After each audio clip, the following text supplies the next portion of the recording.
managing how resources are acquired, stored, and transported to a final destination. Movement. So I want to move this. This is one city, this people, down to this place. What does it take? How long will it take me? How many can I do in a day? The people doing this, how many people do I need? You know, all of those intricacies must be factored in. That's very important, right? So what do you have in there? Induce demand and drive demand. So based on demand. Physical distribution means from transportation, you can see warehousing, wholesale. So on this side, you see physical distribution, on this side you see material management. Okay?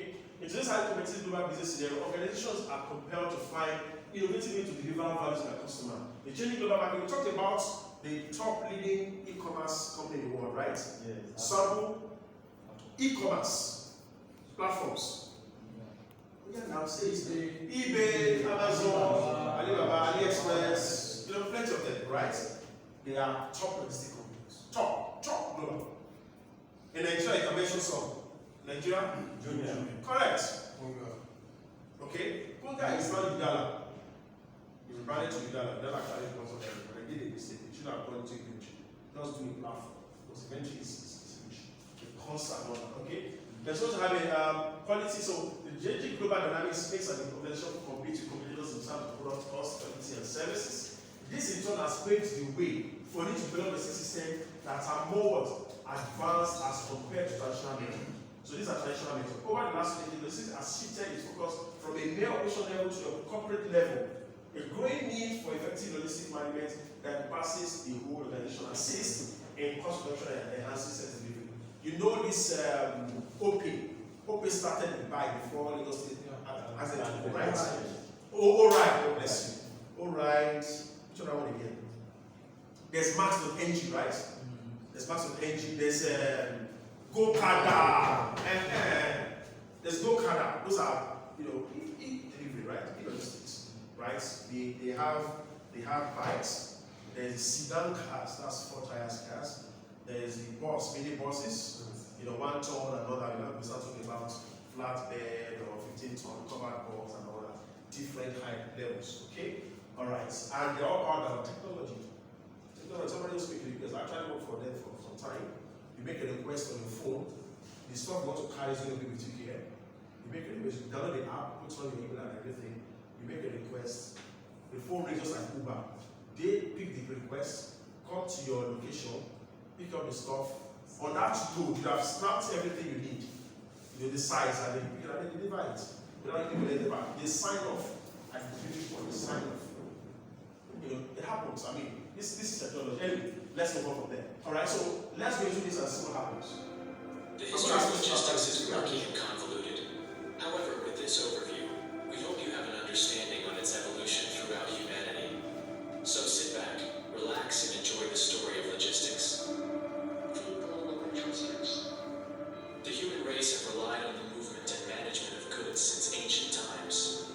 From the trade routes of the Silk Road to the waterways of Venice, logistics have played a vital role in the growth and development of civilizations. The word logistics originates from the French word logistique, which was first used in the mid-17th century to describe mathematical calculations used in military operations. It was then popularized by Swiss military officer and writer Antoine-Henri Jomini in his summary of the art of war. In the ancient world, logistics was a key factor in the growth of empires. Moving from the production site, from one example, maybe from here to your warehouse to store, what's the production? Right? Distribution logistics what?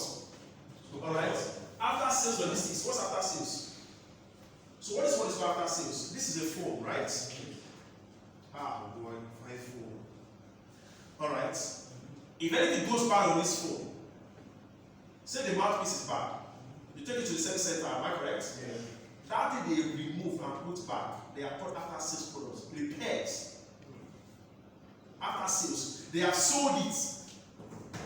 Customers have taken it, they have taken money.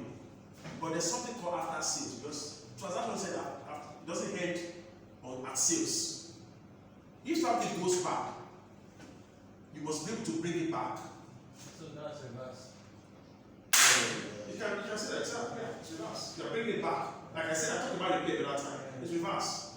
So they said, that iPad is bad, though. I had to return it, ship it back to the US because our engineer said, no, Sabi, you want. That's reverse. Logistics. Right? Do you get it now? So that's reverse. So that makes sense. So after sales is something you bring back, right, for repair or maintenance or something. There are some vehicles at Toyota Place or something, they said they have to withdraw those vehicles. I don't know if you heard about the story. Go ahead. So these are concerns, but they have to.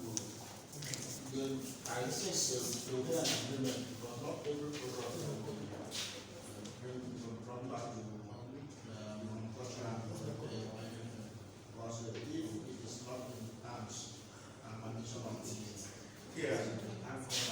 Yes. Yeah.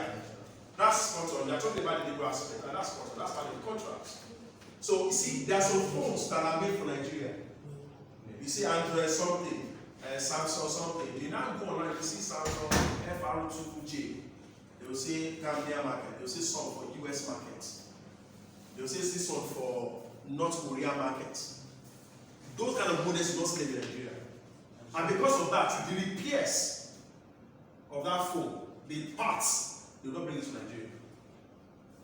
So the phone that comes to Nigeria, okay, for sales, must also have the repairs of those phones, the parts come to Nigeria. But this is what happens most times. You know, the way people do business. Maybe the product is meant to go to North Africa. Because it's cheap, some people say, you know your people now. Ebeka, we do that thing now. That thing they sell for Nigeria here, and the other country. They don't bring it to Nigeria. And then the repairs, the component for repairs is not planned to come to Nigeria. People buy it's fine, it's cheap. Don't worry, I don't be kind of go accent, I'm going to put they will repair for you. You will take it there, you will tell them, this part, you don't deal on it. You have bought the products. Like my phone. Even this portion now. You know so what is global version? we know. It's good to buy what you go by the kitchen. No, it's not like that. Because I just like something different. You know. But you know, that's what you see. Okay, look at Tesla vehicle. What do you know about Tesla vehicle? Tesla car. No Tesla. That Tesla car uses electric now. Don't use petrol. If they bring that car to Nigeria, if you go for it, who won't fix it? Mechanic with the mechanic. They are going to catch fire.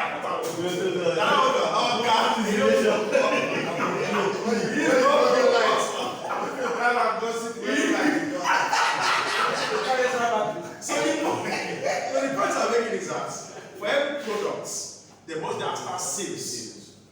It's not just focus on sales. When this go bad, where do you take it to? That's why you call authorized service center. Okay? So what is after service center? Let's look at it. It gives you what? Reverse, thank you, delivery of what? Damaged products. From Customer to the retailer. delivery of what? Spare parts. Spare parts. So when you see something online, this Amazon phone, I sell off Amazon, eBay. It's very fine, cheap. Who are you buying? You don't even read whether